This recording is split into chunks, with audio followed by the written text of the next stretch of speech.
Hello, everyone, and welcome to the Healing Journey podcast. I'm your host, Kristen Ramsey, and as many of you know, I was diagnosed with colitis when I was 15 years old. That diagnosis that diagnosis has changed my life mentally, physically, emotionally, and spiritually. Throughout my journey, I've learned the importance of having a strong support system and knowledgeable medical professionals to help me guide through these challenges. Today, I'm honored to be joined by Dr. Rittmyer, who has been an important part of my healthcare journey. In this episode, we will discuss what colitis is, how it affects patients, treatment options, and advice for those who may be facing similar diagnoses. Dr. Rittmyer, thank you so much for joining me today. Great, of course. To begin, could you tell your listeners about yourself and what inspired you to become a doctor? Okay. Well, so my name is Chris Rittmyer. Uh, originally grew up mostly outside of New York, although I've lived a few other places. Um, I was always very interested in science, but I also was interested in working with people. So that's kind of what drew me to medicine. And then when I was working in medicine, I was most attracted to working with kids because I think there's the most you can have the most impact and you can change lives and you can have many years, decades of impact by helping kids out. And I went to I went to college first. I went to Cornell University, and then I went to medical school at Johns Hopkins, which is in Baltimore. And then I did further training, residency and fellowship at the University of North Carolina hospitals in pediatrics and then in pediatric gastroenterology. And then since then, I did a master's in public health too when I was at Hopkins.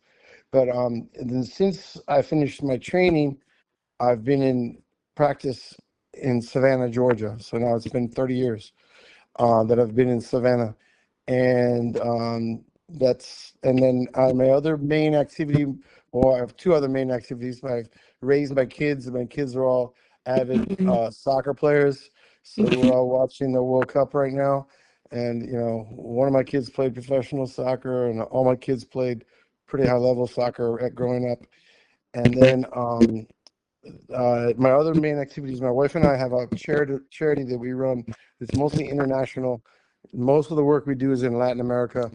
It's working with developing, improving practices in rural healthcare, particularly in Guatemala, Panama, and Costa Rica now, and working with midwives and other physician extenders to try to provide better services in rural areas. And also, we've worked with hydroponic farming.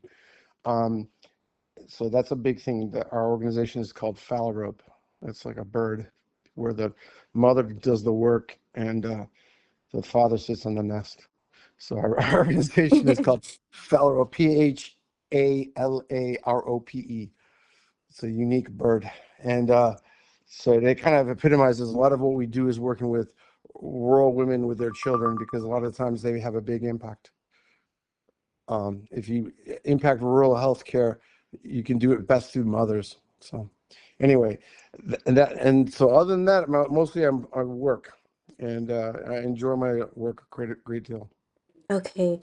And for someone who has never heard of colitis before, how would you explain it in simple terms? Yeah, so colitis means inflammation of the intestines, large intestine in particular.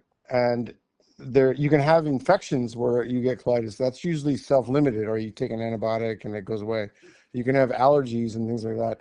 But then what we're going to talk about mostly is inflammatory bowel disease, where it's an autoimmune process, meaning your own immune system has attacked your own body.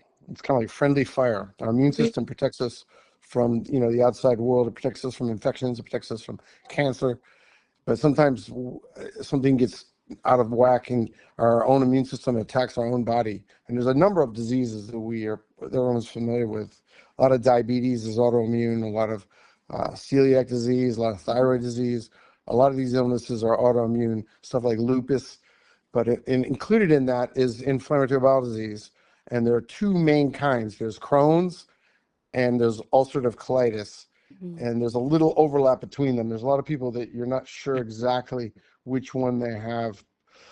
Crohn's can involve small intestine, stomach, large intestine, whereas ulcerative colitis only involves the large intestine.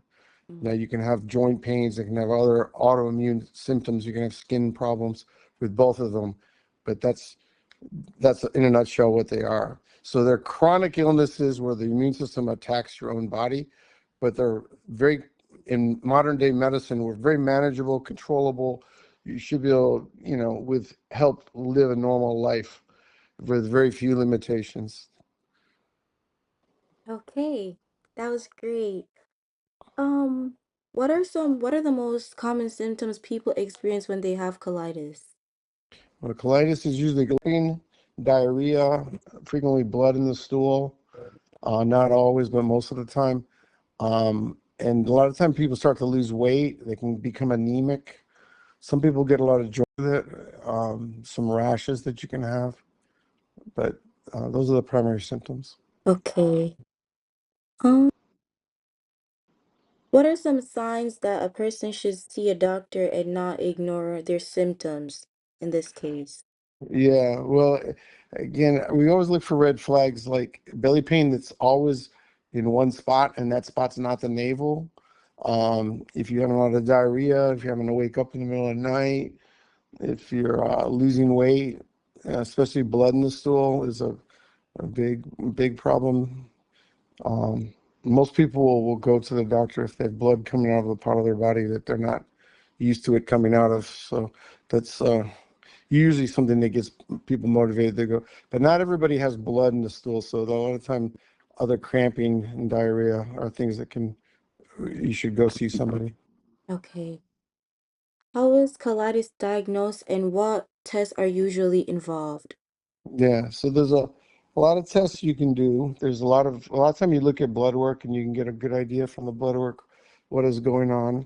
Sometimes you need more invasive testing, such Mm-hmm. as like CT scans or MRIs, and sometimes ultrasound is helpful, but not as usually as much with colitis. And then ultimately endoscopy, which is where you look with a camera and you can do upper endoscopy where you look down and look at the esophagus, the stomach, and the upper part of the small intestine. And then you can do colonoscopy, which it means you look at the whole large intestine and the lower part of the small intestine. And obviously, for the endoscopies, people are asleep because it's not very pleasant. And usually, people say the hardest part of a colonoscopy is the prep. You have to drink Yeah. stuff the day before to get used to it. You can probably address that more than anybody because you've actually gone through it. Okay. Many people living with Crohn's or chronic illnesses struggle emotionally. Well, how do you think colitis impacts a person's mental health? Yeah, that's a tough one because what happens is it's very individual. Some people, you want to, when you're sick, you want to just be back to the way you were before. You want to be normal and you want to like do all the things you normally do. And with inflammatory bowel disease, colitis, it interferes, at least initially, it interferes with that routine. Now, most people can get back into where they do most of their activities that they did before. Not always. There are some limitations. For example, you can't join the military. So someone who has that dream, that affects them as far as that. And I've heard of people that were in the military that actually had to leave because of inflammatory bowel disease. The effect it has emotionally, a lot of that is contingent on how you respond to it. Some people, nothing in the world gets them down, and some people, things start a chain where it affects how you feel, and then uh, how you feel physically affects how you feel emotionally, and then how you feel emotionally makes the physical worse, and it can, become a self-perpetuating thing. And that's why having, support, emotional support, trying to get back to doing the things that you normally do is so important because I think having activities and outlets and having things that, occupy us mentally is very important. Living a normal life as best we can, and anyway, that's the way I think. Okay. Thank you. During my illness, me personally, I struggle with a lot of isolation and missing out on things that I enjoyed because of my diagnosis. Is this something you usually hear from other patients? Yeah, we hear that fairly frequently, and I think it was made worse um, the last few years because of the isolation that people had with COVID. Where people were not able to do as many things, especially people that were ill, and that added to it. And I think you got diagnosed towards the end of the whole COVID epidemic, Yes. but I still think it has a little bit of an effect. And then also sometimes when you become anemic and things like that, that affects you because it affects your energy and affects your ability to do the things you normally do. That can be, a problem. But yes, it's something people express, and I think the best thing to do is like when you get knocked off a horse, they say it's important to get back on Yes. and try to ride the horse and to kind of get back into the normal because if you fear the horse, then Mm-hmm. you can never get back to normal. That is true. My next question is, are there any lifestyle changes that can help people better manage their condition? Hmm. Yeah, that's I think it's just logical things that everybody should be doing. Like getting enough sleep, getting exercise, uh, eating well. You know, that stuff has an effect. It affects how we handle anything in life. How we handle just day-to-day routines, but it's even more important if you have a chronic illness. Okay. What role does nutrition play in managing colitis symptoms? Yeah. So managing colitis, the most important thing about nutrition is it supports your body and your overall well-being. Um, Specific foods don't usually cause as much problem with the lower intestinal. It has more effect on the small intestine. People that have a lot of involvement in their small intestine, specific foods tend to trigger things more. Now, having said that, some people will find certain things just set off the colitis and that they really have to avoid certain things. I don't put kids on really strong restrictions generally, particularly Mm-hmm. for colitis, inflammation in the large intestine. But I do tell them, look, pay attention, make sure you're eating well, eating good quality foods, Mm-hmm. and getting good sleep. And if you find certain foods are causing you issues, then obviously stay away from them. Okay. Um, what are some common myths or misconceptions about colitis that you wish people understood? Yeah, it's a good question. Um, I think one thing is a lot of people think that it's somebody's fault that they did something or that somebody did something, and autoimmune illnesses in general are just that. Your whole immune system has gone after your own body, and it's like getting struck by lightning. It's not anything the person did, and it's not anything a family member did, or so that there's not really anything to blame Yeah. in an autoimmune illness. It's just some families you have genes where you're a little more prone to autoimmune illnesses. Um, in some families, have a lot of inflammatory bowel disease. But most people with inflammatory bowel disease, they're the first person in their family to have it. And so that's, it's not a strictly genetic thing. It's not something that someone did something, you know, to cause it. So, the sort of putting blame is it's usually just, it's like blaming someone for getting struck by lightning. It's not something. And then it's not contagious. That's another thing that's very important. That as far as anybody knows, there's no like infectious trigger or cause. Maybe the way a certain immune system reacts to a certain infection may possibly set off some autoimmune illnesses, but that's more conjecture than proven fact. and you're not going to get it from somebody. They're not going to give it to you. Um, and and I think that one of the important things is it's important to know that you can live a normal life. It's not going to kill you if you take care of yourself Okay. and you have good medical care. It shouldn't shorten your life. And other than a few limitations, like the military doesn't want to have to worry about people being deployed who have Mm-hmm. autoimmune illnesses, so a lot of time they won't uh, let you enroll in the military, but enlist in the military. But other than that, there are very few limitations. There are professional athletes that have colitis.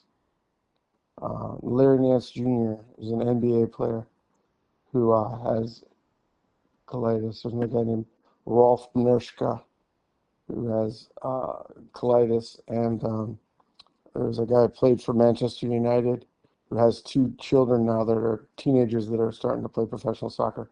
Darren Fletcher, he has inflammatory bowel disease, and Dwight Eisenhower developed colitis, although he developed it later in life. I think for me, I was part of that percentage that thought that it was something that caused the trigger. It was something that caused me to have colitis because I was Yeah, fine before it happened, and then it just happened out of nowhere. And I was the first in my family to ever get it. So we were all thinking as a collective was that something that I ate caused it, or something in general caused me to have that trigger. But then you said, in order for me to take care of my body, I also need sleep. And during those times, I wasn't sleeping good enough because I was balancing sports, schoolwork, and I was also balancing my health otherwise. And I also had anemia before I was diagnosed with this. And I didn't get much sleep, probably like average of like 5 hours of sleep every day during the week, or four, depending. And then I had sports. So, and if I'm being honest, I didn't think I really ate as healthy as I should have. Because most times I would eat late at night because of life.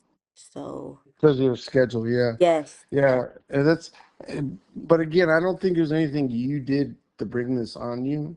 I Mm-hmm. think it's one of those things that could have happened in other situations. Obviously, what you're describing, how active you are, and all of kind of cutting the corners on sleep and maybe eating properly, stuff like that. Sometimes you can get away with it, but if you get sick with it, you have to really pay attention Yeah. to that more, and it maybe causes you to be sort of more health conscious. Like I used to drink a lot of soda when I was young, and I was very active, so it didn't really matter, as far as it wasn't healthy, but I didn't get fat or anything. But Mm-hmm. now, if I drink a lot of soda, I notice a difference because I'm older and I don't have the same metabolism. And so you just have to, during life, you have to make accommodations to the situations you're in. And the anemia, I'll talk a little about that too. The anemia is very tough because what happens is your red blood cells are basically the trucks that deliver the oxygen to your body. Mm-hmm. And so if you're walking around with half as many trucks as you're supposed to have, you have to, the trucks that are there, your heart and everything has to pump them really fast, and but you always feel sluggish. You don't feel like you have the normal energy. Yes. And it happens in most cases, it doesn't happen rapidly. So you just sort of slowly adjust to it and think, well, maybe I'm just like, not getting enough sleep, or maybe I'm doing this, right? And you don't realize that what the situation is. Until something actually happens. Right, exactly. Uh, what advances in treatment have you seen over the years that gave patient hopes with this condition? Yeah, so the biggest thing that's happened during my career has been the introduction of biologics. And what biologics are, they're infusions of medicines that block inflammation. So what happens is when you have inf inflammation, colitis, there's a whole number of messages that get sent in the body to cause the inflammation. And in the case of autoimmune illnesses, it's bad inflammation. It's inflammation that we don't really want. Mm. So we've developed medicines that are called biologics, and they mostly basically involve antibodies that block the inflammation. So it doesn't turn it off permanently. That's the problem. We don't Oh, have the holy grail. We haven't turned off the spigot, but we've blocked the flow. And there's a number of these medicines that have come out now. There's too many to count now. And every you'll see commercials on TV because they're very lucrative because they're used for a lot of illnesses. They're used for psoriasis. They're used for um, rheumatoid arthritis. They're used for a lot of skin conditions. Used for inflammatory bowel disease and other autoimmune illnesses. So, and they're new and they make a lot of money. The companies make a lot of money and they're very effective. So you'll see commercials on TV for them. You'll see like stuff like Humira or Remicade, mhm, like things like that. Or these are all in the category, and they've really changed the game. okay. Uh, there's a lot fewer people have to have surgery now because of these medicines, Mhm, and um, they're going to come down in price. So the accessibility, difficulty getting them will be easier for people, I think, in the future. But also, finally, if they get kind of the ultimate biologic that can just turn off the disease completely, that would be the ultimate goal. But they've been the biggest game changer I think I've seen during my career. okay. Um, that was great, Dr. Rick. What does remission mean and what can patients do to help maintain it? So remission is when the illness is controlled but not gone. Mm, You're not cured, but you've got the disease controlled. And again, uh, maintaining the proper medicine, working with a healthcare professional, taking care of yourself, eating right, drinking plenty of fluids, getting good sleep, um, not overstressing about anything in life as best you can, okay. and exercise, that kind of stuff is all good for you long term and it helps maintain remission. Okay. Looking ahead, what gives you hope for the future of colitis treatments and research? Well, I think the biologics, I think that's probably, ultimately, I guess there might be some gene therapy would be a potential uh, thing that could cure the illness. But I think ultimately, the biologics or in the immediate future, the biologics have changed things. And if you get a better biologic that basically turns the spigot off completely, turns the flow of inflammation off completely, that's the ultimate. Dr. Ritt, I want to thank you so much for sharing your thoughts and answering my question. But Dr. Rick, I have a question for any listeners who are hopeless right now. What message would you like to share with them? Well, this is you can live a normal life with autoimmune illnesses. I mentioned earlier that one of my kids played professional soccer. He had an autoimmune illness that he was diagnosed with in college, and he was able to have a pretty successful career as a professional athlete. And I'm not just saying like sports have to be like the thing for anybody, but Mm-hmm. it sort of shows that something that affects your body can be controlled, and you can still be productive and live a normal life. One of the guys that I trained under, one of the adult gastroenterologists at the University of North Carolina, had inflammatory bowel disease himself, and he was a pioneer in research and did a lot of good things. So things will get better. You can control it. Seek health care providers that are good, and take care of yourself, and you can live a normal, productive life. Okay, Dr. Rick, thank you so much for taking your time to join us today and for sharing your knowledge and expertise. I know this conversation will help many people who are navigating their whole healing journeys. To everyone listening, thank you for tuning in to the Healing Journey podcast. And remember, even in your hardest moments, there is hope. Healing may not happen overnight, but every step towards matter. Continue to advocate for yourself, lean on your support system, and never give up. Until next time, this is Kristen Ramsey reminding you that your story is never over. Your healing journey is still being written. Thank you for listening to the Healing Journey podcast. Thank you, Kristen. That was really good. And you're doing really good things. Thank you so much.